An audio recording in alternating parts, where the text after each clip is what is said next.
I'm as Craig Zahler. I wrote and directed Tomahawk. I've always liked Westerns. I've always liked that genre. But, you know, with a certain style and in a certain way, especially, I thought that Craig Zahler had a fantastic way with presenting that time to the audience. This was sort of like, you know, I said to him when I finally talked to him, it was just like somewhere in 1898 to 1905. So he said, yeah, it's in there somewhere. And I said, yeah, it's a great time, especially for a story like this. So that was my first exposure to it, and I responded to the screenplay right away. I read it and just thought that it was incredible. I mean, I thought the language was so authentic. It had an authenticity to it, the entire world. I became an immediate fan of Zahler. The dialogue is so brilliant. I think the dialogue is just genius. Mr. Bruder just educated two Mexicans on the meaning of manifest destiny. Mr. Bruder just educated two Mexicans on the meaning of manifest destiny. I mean, just sublime. The passion that Kurt Russell had for this script when he read it several years ago is a passion that all of us share. When I write, I am writing towards certain destinations and getting in the mindsets of the characters, and at the same time trying to give myself a curveball every single day. This morning I went out to tend to my colt, needed a new shoe. And when I got there, I saw Buford, the stable boy. He was laying there dead. He was all torn up. And so there are certain assumptions that I expect the viewer will have with Bone Tomahawk that I had as the writer when I was writing it, and then I surprised myself. I said, well, this is going to go in a different direction in terms of what they're dealing with on the frontier, you know, what they encounter. What are you hearing? It stopped. Just wait a second. You... Oh, I thought I was imagining that. Well, I'm fairly certain I heard that sound back in Bright Hope on the night of the kidnapping. First of all, great scripts like this don't come around very often, and Zahler has written an unbelievably daring and bold Western, and pushed the Western genre if that's possible.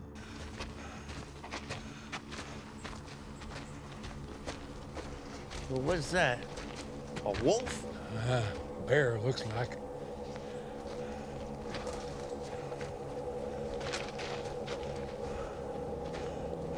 Is this some kind of sign? Keep out or something? We got permission.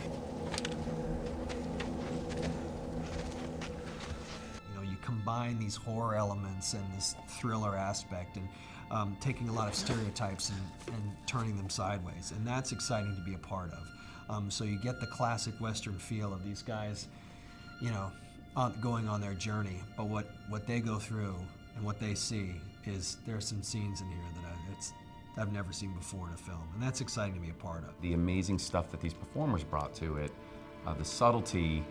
And this is a Matthew Fox I've never seen before, and he just killed it, and he is amazing in this. We need to pack up and make a cold camp somewhere else, someplace defensible. If you want to question my morals, do it later. There's really two sides to this guy. There's an incredibly violent and man who's incredibly good at doing what he does. And then when he's in town and he's in a civilized place, he settles into this sort of facade of what he's all about. He's got to, as it were, being the sheriff, take the lead and take these guys on this trip, or I should say, be the one that is theoretically going to have to make the call. He's going to have to make decisions. But with someone like Matthew's character, if he doesn't like the call, there's really not much you're going to be able to do about it. I thought all these characters on the page were so developed, and they all had their very clear arcs and all those things that actors look for in roles that you don't get a lot. I loved his journey. I thought that they kept, whether it was taking away his ability to walk, just taking away his, you're dealing with his physical constraints, emotional, even mental, if he's starting to take opium. I mean, he's just, you know, I like being given a set of circumstances and obstacles, and Arthur O'Dwyer, my character, Arthur's got a ton of them. Patrick Wilson, that's a very physically challenging role, and he rose to the occasion time and time again. I don't know what your opinion is, but my wife said it was all a trick. You know, even when those brothers give us those magnifying glasses and we saw those fleas pull that little stagecoach right into the depot, or roll those cannons, those tiny little cannons onto the battlefield. Well, I think he's genuine. He's a good man. He's a loyal man. He'd do anything for the sheriff. He's a fair man, you know. And he asks the questions that nobody else asks. That maybe people are thinking, but nobody else asks. He just there's no filter. He just says it. It just comes out of his mouth. You know, and I think it's, you know, when he's talking about a flea circus, it's like, but it's so perfect. It's so perfect. Something nice that Richard Jenkins said, and I have so much respect for him as a performer. The first day I met him, and we're talking about the script, and he said,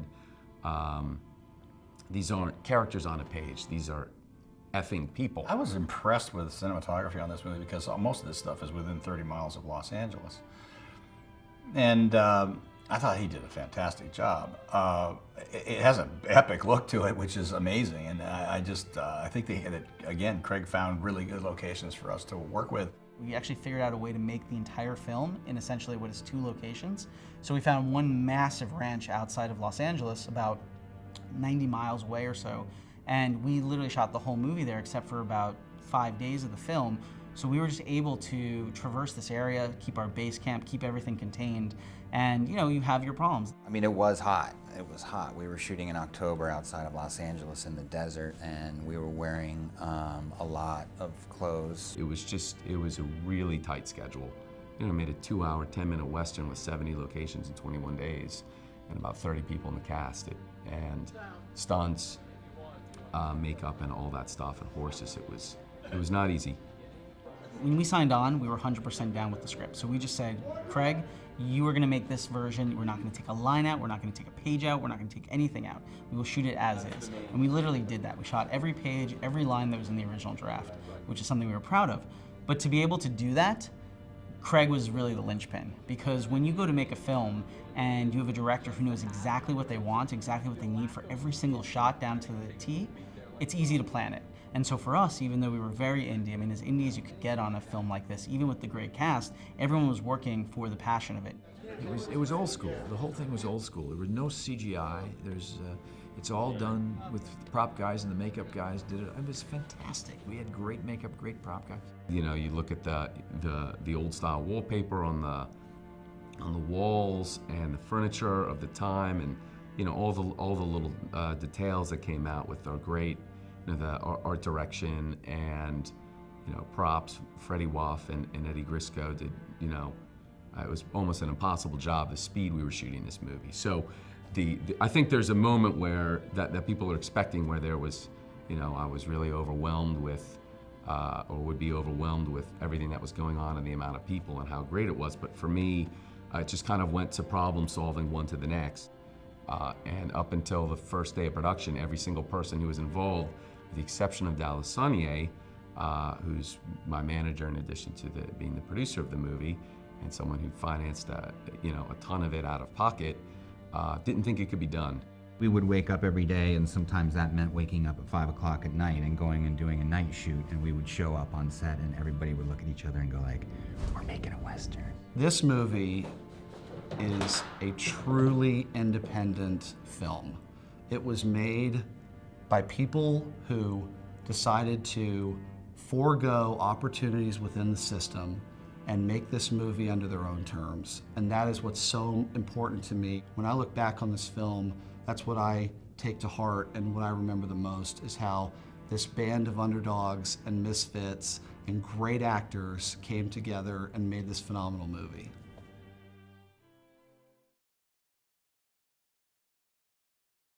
Now, it's time to introduce the world premiere of Bone Tomahawk.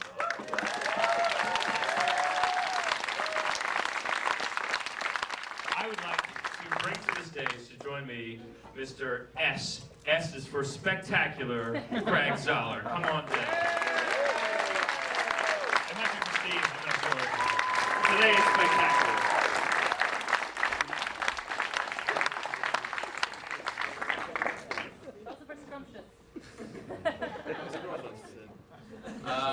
Yeah, some lights. Everybody, thank you for coming out here. The story of this movie is certainly much longer than this movie, and this movie is very short. But it took a long time to get made, and it went through a bunch of different incarnations.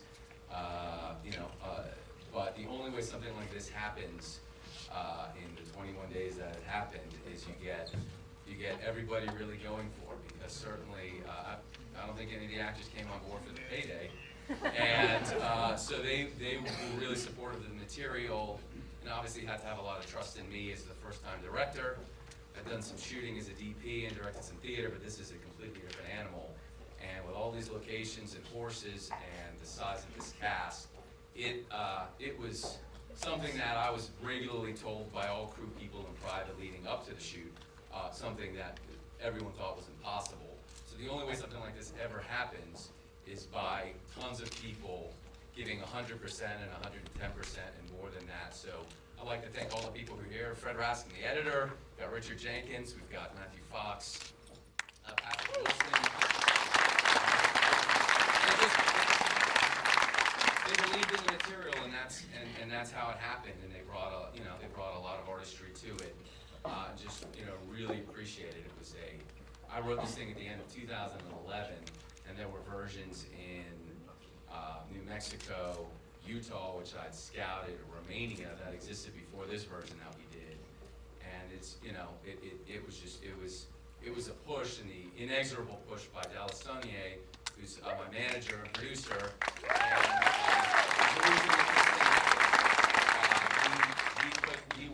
He's the guy who worked harder than I did on it, and he put financially a lot on the line.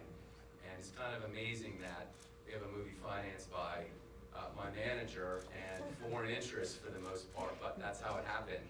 And in the end, this is the movie I wanted to make. So everybody who worked on it, thank you very much. And everybody else, thank you very much for coming out here. Awesome. Thank you.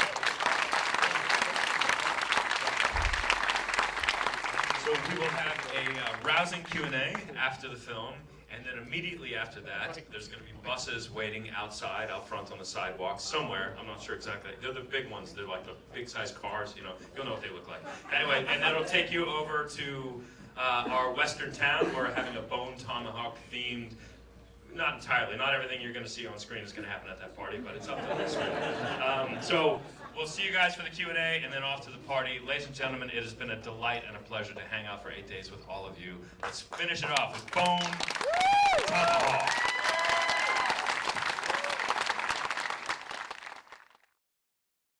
That was violent. I would like to bring down the stage Mr. S. Craig Zahler, director of the wonderful, the tremendous Bone Tomahawk. Come on down.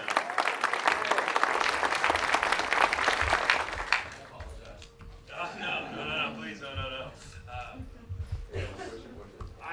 I'm going to leave it up to you. We have a ton of chairs here, so you tell me who's coming down for this Q&A. Well, I'm hoping that we're going to have the producers and the actors who are present come down. Yeah, come on down, everybody.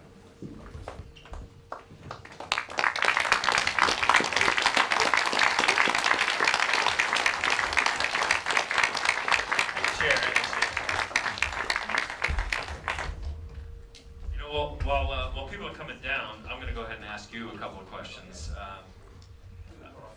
Sure, yeah, from chair to chair there. So you go through a lot of effort to get the details right, and there's obviously you're setting a very interesting stage here, and so there's a couple of details that I need to know about. First and foremost is we have to talk about that throat whistle. What exactly is going on there? Is there any historical truth to that? Tell me where that comes from. This is the first time I've seen that in my life. It comes from, before I made this movie, I had a lot of, different ideas going in. One is obviously there's not a lot of music in this movie, but I play music and I'm really into music and I wanted a musical element in the movie. So it was sort of reverse engineered in that way, as I wanted a musical element in the piece, but I didn't want to have a lot of emotional cueing with music, which, hey, there are movies that are better than this one that are loaded with music, but that just wasn't going to be the style of this movie. So it was engineered that way, and just in terms of something that would be distinct with the troglodytes, as opposed to other things that you've seen in a picture like this. This next question is for Richard and the actors, for everybody. Something that I actually wasn't prepared for. I was prepared actually that it was going to be violent. I actually knew it was going to be violent. I didn't know it was going to be damn funny. That took me by surprise. I want to know if that was all the way there in the beginning, or Richard, if you contributed to some of that, just your character in particular. Well, you hear me? Yes. You hear me now? Yeah. He made me take the clown nose off after the first day of rehearsal. I was not happy about it. No, I mean, the humor was there from it was there. It was always there.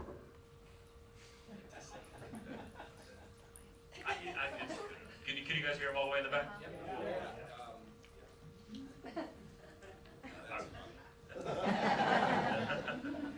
So all in the script, not anything of your innate comic timing. Did you add anything to the script? Well, the timing is certainly all these performers. I mean, you can kill a great joke or make something out of nothing with timing. I mean, that's certainly there. So there are absolutely little moments that each of these guys found. It wasn't as much ad-libbing as finding moments in between, but there were certainly lines. And again, it's on the page, but anyone can murder it or make it great, or somewhere in between. So it was these performers.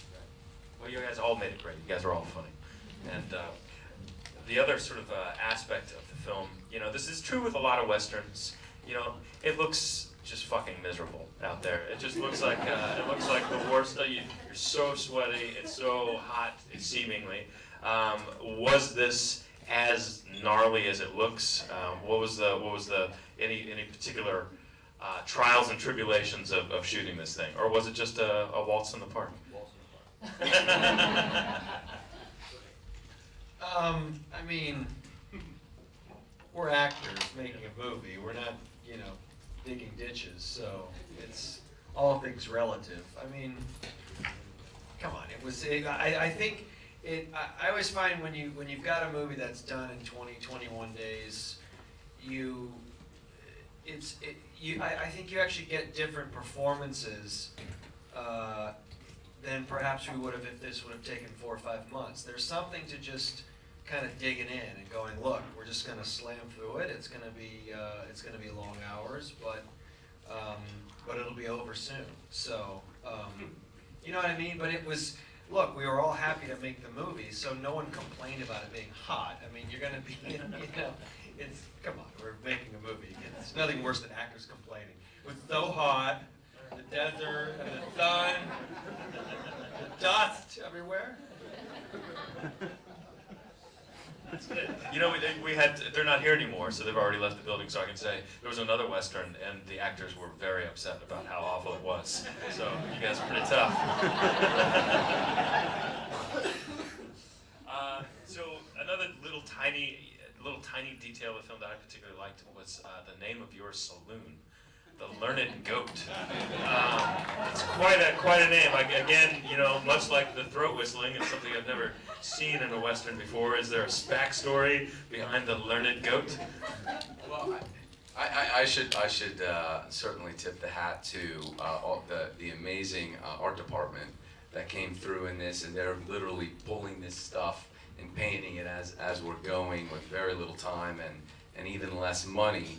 And I just tried to think of a distinctive name that sort of fit with the bartender in terms of his personality. And then I said, I think it would be good with a monocle. And then he came with a monocle and a top hat. Said, Hugh, that's fantastic. That's collaboration.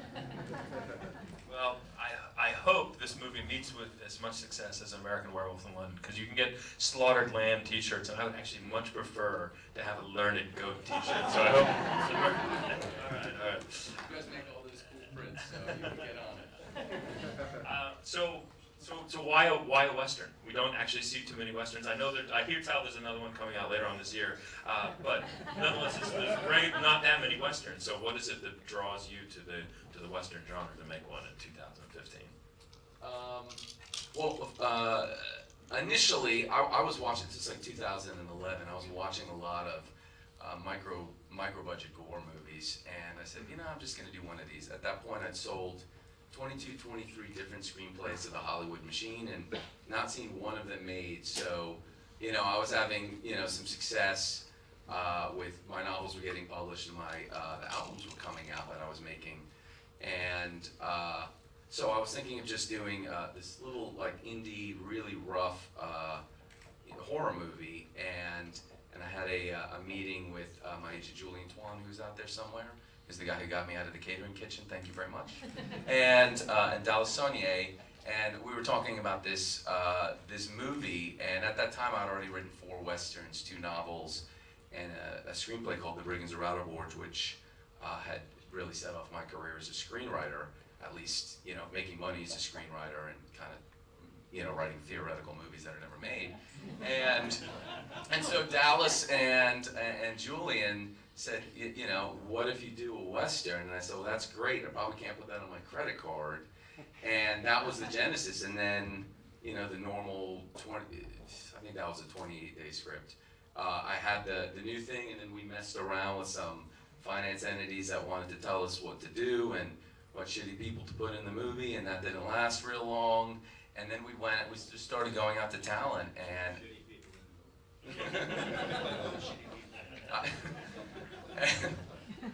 Richard Jenkins, ladies and gentlemen. Certainly. Emmy Award winner, Richard Jenkins. So, and that was the genesis of this. I really adore the genre, and of course it's probably the single hardest thing to get done.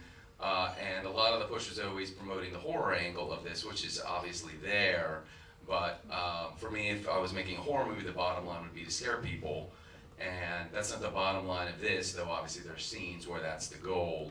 And so it was just, it was a lot of battles with a lot of different entities and just different versions of this movie. And eventually we got to this last one where Dallas put a lot of his life on the line, and some people outside of this country believed in the movie in terms of financing it, and we went and made it for about 1/6 the money we were told was the absolute minimum it could be made for. Well, I'm glad you did, because I really enjoyed the hell out of this film. These here represent your people. Normal audiences might be a little squeamish when the man is ripped in half in front of you, but there's more giggles in this room per capita than there really ought to have been. All right, I'm going to go ahead and take some questions from the audience, right there in the middle. I thought Matthew Fox's performance was incredible, but I have to ask. There was a but. How do you approach performing a sociopath that's so charming and so emotional at the same time? I mean, sociopath's kind of it's a hard word, isn't it? It's just, he had a trauma when he was 10. So, do you hear the question, how do you approach playing a sociopath with charm? I don't know. I mean, I just, in the script, Reuter was incredibly charming and sort of seductive and amazing, and I thought he was just an incredible role on the page. Craig's writing just feels very authentic to me, and and then I started sort of digging into trying to figure out the duality of this guy, what he does when he's on his own out there, sort of going down that heart of darkness and doing the thing that is his life's work, I guess. And And then working on this sort of front that he puts on when he's in Civilization, and you know, Craig gave me a lot of clues with the things that he brought to, you know, I mean, the wardrobe and Saucy the horse, the mare. Saucy, I like that name for a horse. Saucy. So, you know, and then starting to get together with the guys. We had 4 days to rehearse, and that was something that you rarely get, and I think it was incredibly important for making this one, because that 4 days we were all sort of gauging off of what, you know, it was important for me to see what Patrick and Richard and Kurt were doing, because I knew that Bruder would sort of have this elevated, slightly sort of mannered vocal thing, and the wardrobe would be slightly exaggerated. These are all things that are sort of putting him back in place when, you know, when he goes out on these missions and basically is a murderer. So there's just a lot of sort of letting it develop over the process, and having that time with these guys around the table to talk through scenes was invaluable, and I think really important for the movie. Take the front row here. This for Craig. This being your first feature, was it overwhelming to have such an awesome cast? Yes. And I should.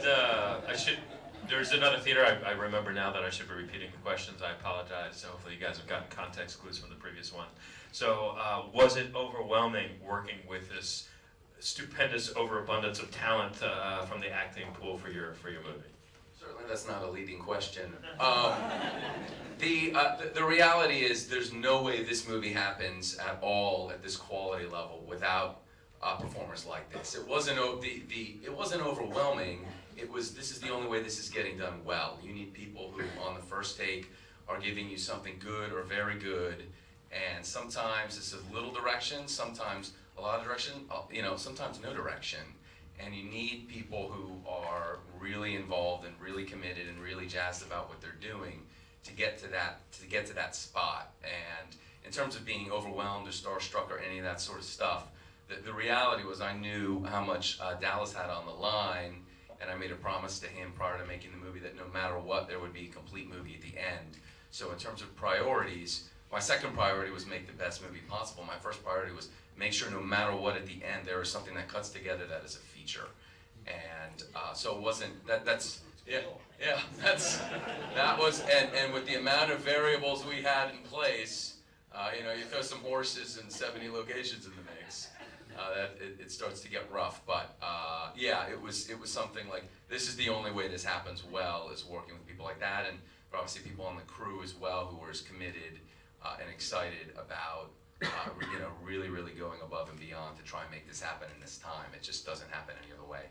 You know, there was no CGI in this movie. It was all props and makeup. Oh, could you go into the mic, because we do have another theater that is going to be, it's through magic and cameras. There was no CGI in this movie. It was all makeup and props. And the crew we had for props and makeup was extraordinary. Not a big budget, but this stuff looked fantastic the way it worked. It was so old school. It was great. It definitely works on the screen. So, and you can tell. I mean, this audience can tell too. You start spraying that you know, pixelated blood everywhere, and it's just, yeah, I tune out. So, right there towards the back. My question for Richard Jenkins. You channeled the best Walter Brennan we've seen in years in westerns. I think Walter Brennan channeled me. How much work did you and Kurt Russell do together about your characters? Because I felt like there was sort of like a really rich backstory involved with the relationship between the two of you that wasn't on screen, that may have been on the page or something y'all worked out between each other. No, well, I just liked him immediately, and we just got along immediately. And I get him. I get what he's doing, and he's Kurt Russell. You know, it's like, here's a man who worships Kurt Russell. I can play that. I can do that.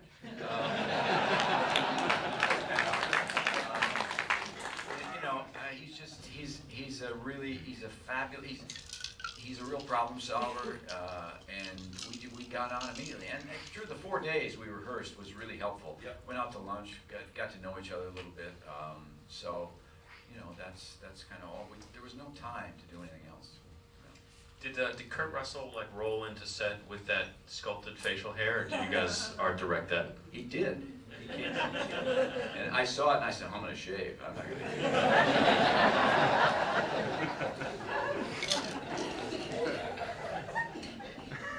Another question here, right here.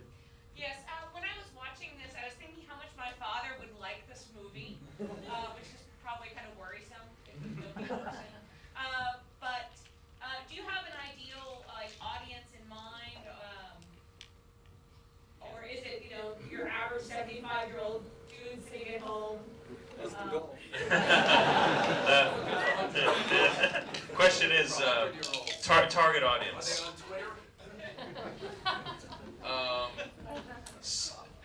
I mean, the reality is most of the stuff I do, I'm starting out with an audience of one, and that's me. I'm usually writing writing, or whether it's music or whatever I'm doing. It's like, well, this is the kind of thing I want to watch or I want to read that doesn't exist. And again, I have a deep appreciation for Westerns, and my approach to it is fairly different. But I wanted a Western that was surprising, but you walked out of the theater. Certainly my hope is you're thinking about these characters, maybe some of the mystery of the troglodytes, but it's a character piece, it's an ensemble piece, and these guys really killed it. I can see how you could market this movie in two different ways. Sure. You could. The way I hate and yeah. Yeah. The sell tickets. I got a ticket right here. Oh, it's a ticket right here? No, it's a question right here. The writing was superb. Thank you. The dialogue. And I think the kind of Western you don't see anymore. It's got this kind of twisted, mystical weirdness that you might think of El Topo and Cormac McCarthy. What kind of influences have you had in that realm, writing and cinema? So, question for the other theater is your cinematic influences, and also, just so you know, there was a smattering of applause in the audience for the quality of the writing before this question was posed. Smattering.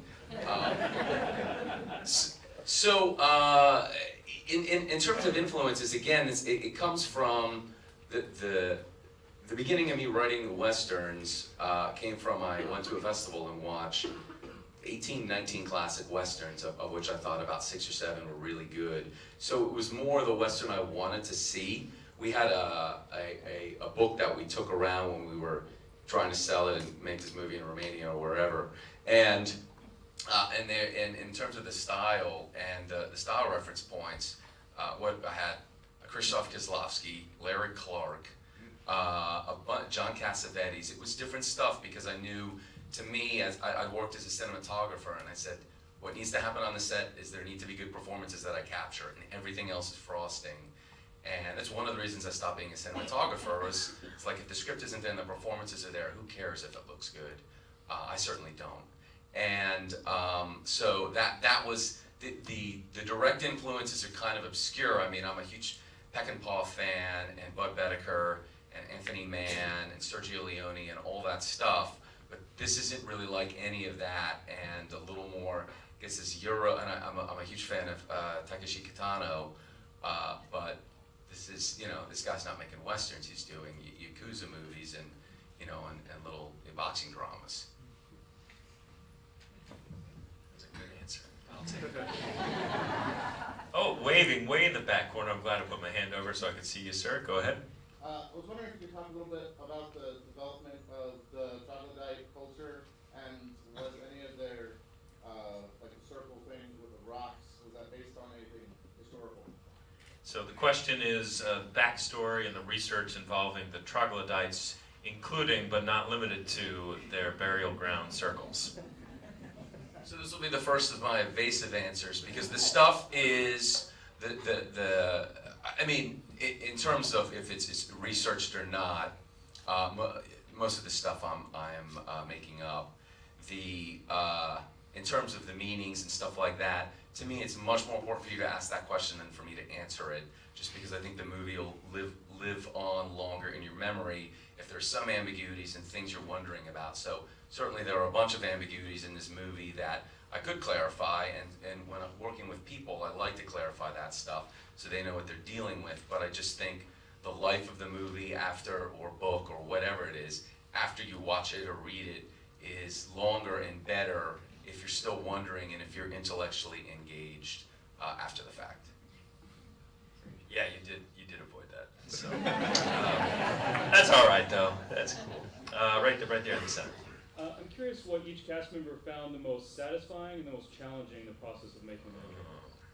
Satisfying and challenging. What were the most satisfying and challenging moments of this production aimed towards the actors?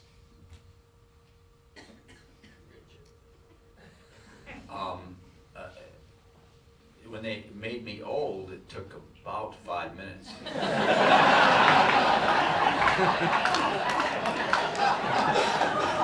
I was a little disappointed.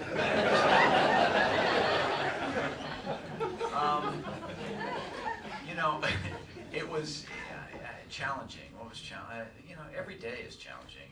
You know, you want to get it right. You want to make it live. That's it. Just make it live. And so I don't have any. There was no time that I thought, oh, this is going to be the hard one. This is good. I did the flea circus speech was kind of like was the last day, I think, and I was like, come on, when are we going to do this? Let's go. So that was a little pressure, but no, other than that, it was easy peasy. 21 days, baby, just shut it.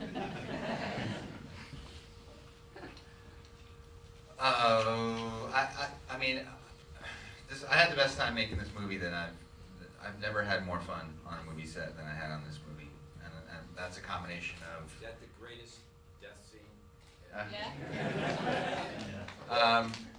And that's a combination of me always wanting. I've always wanted to do a Western. I've dreamed of doing Westerns since I started, getting into this business, and but it's also, partially, largely due to working with this group of people. It was just an absolute blast. It was a lot of work. It was difficult and some long nights and stuff. So I guess it was both very challenging and one of the most satisfying experiences I've had telling the story. It was fantastic.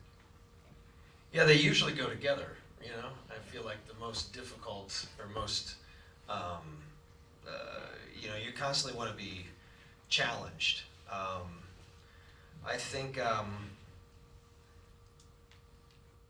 when you're on a horse next to Wyatt Earp, you feel pretty cool. That's kind of why you do it.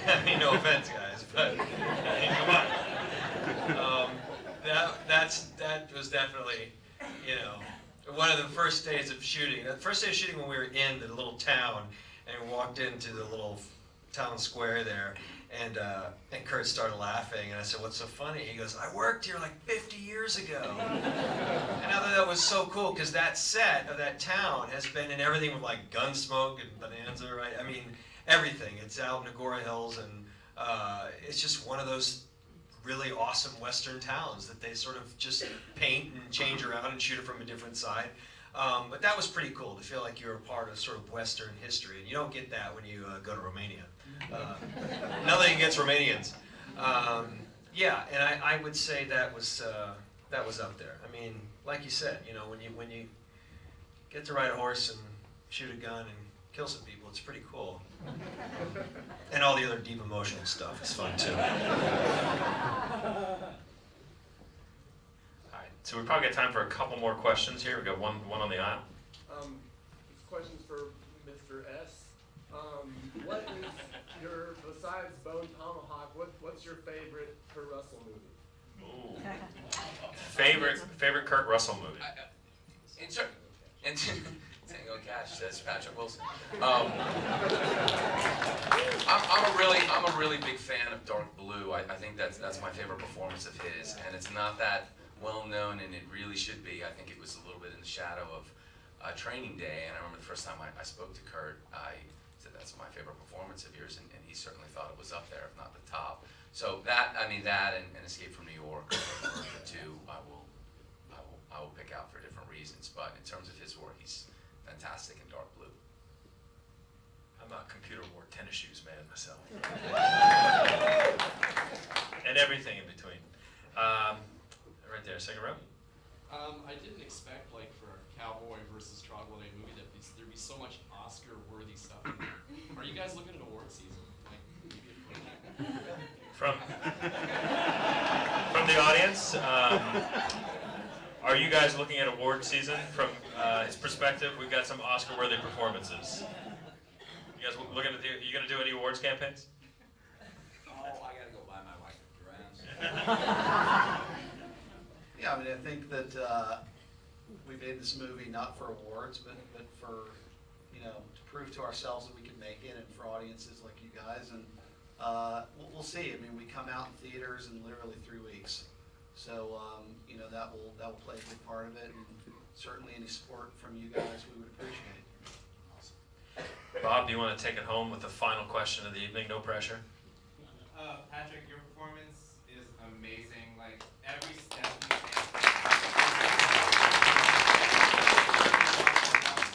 Have you had some kind of trauma or injury that you or was that just all just method? Question is for Patrick. Very believable injured man performance. Is this based on real life experience?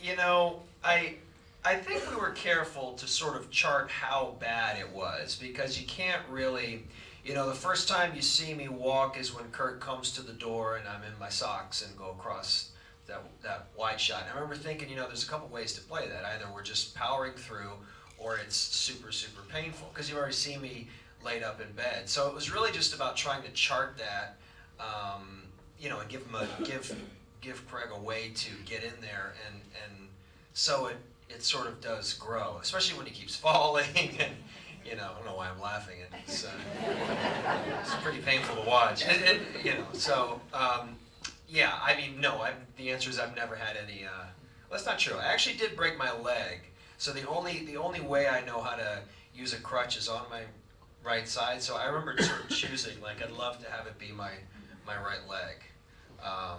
Yeah, I never thought of that till right now. That is what so the answer is yes, I did have leg trauma, and I meant it. All right, well, ladies and gentlemen, that was Fantastic Fest. Thank you guys so much. You heard the man. It's our job 3 weeks from now. Make some noise. Tell people how spectacular the Bone Tomahawk is. We'll see you guys out at Star Hill Ranch. Set your GPS, anybody that's driving out there. Otherwise, oh yeah. So real quick, so before you go, we got a lot of calls from a lot of festivals where you have to wear a tuxedo to the premiere. And this guy over here, Christian Parks, called us so many times and promised us the world, and we're thankful for it. And so we brought a present. It's not his birthday, but that's all I can find. And Christian, if you'll come up here, I'd love to give this to you. And if you guys find this on eBay, you better make sure the seller is the estate of Christian Parks, because he's never giving this up. You know, we actually should probably sing Happy Birthday. Happy birthday to you. Happy birthday. It was my birthday on September 19th, and Tim fucking Lee put me on a plane to come here to do Fantastic Fest, so thank you, Tim. A lot of people pay extra for that birthday present. Okay, hold on.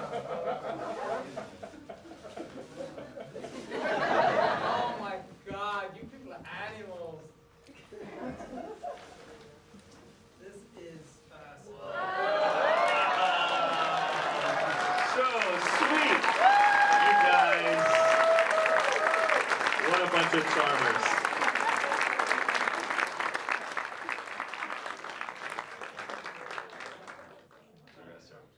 All right, we'll see you guys on the show.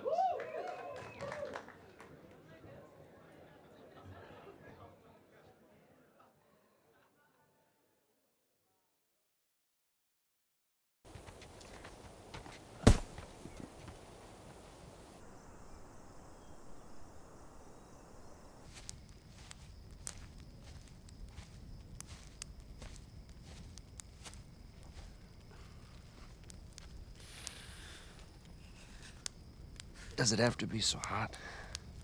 You practically have barnacles. You do whatever's called for, Miss O'Dwyer, because a sheriff has to have 2 working legs. What are you talking about? Well, a sheriff with 1 leg can get tripped by anybody. But a sheriff who limps, boy, now he's got character. Where'd you get this notion about me being sheriff?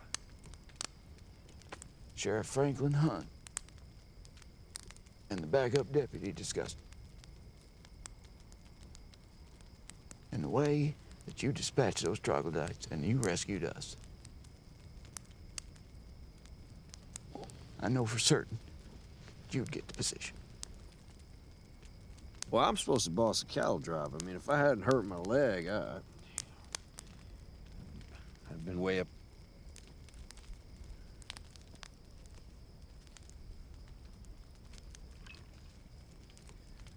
But I like the sheriff idea. Because I wouldn't have to be away from Samantha. And I could protect her and other folks. Be in charge of the way things are run. Just like a foreman does. That sound good? Exceptionally good. So I'll be sheriff then.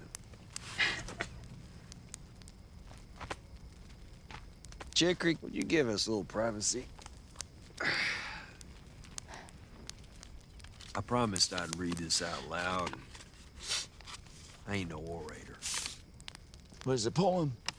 No, it ain't a poem.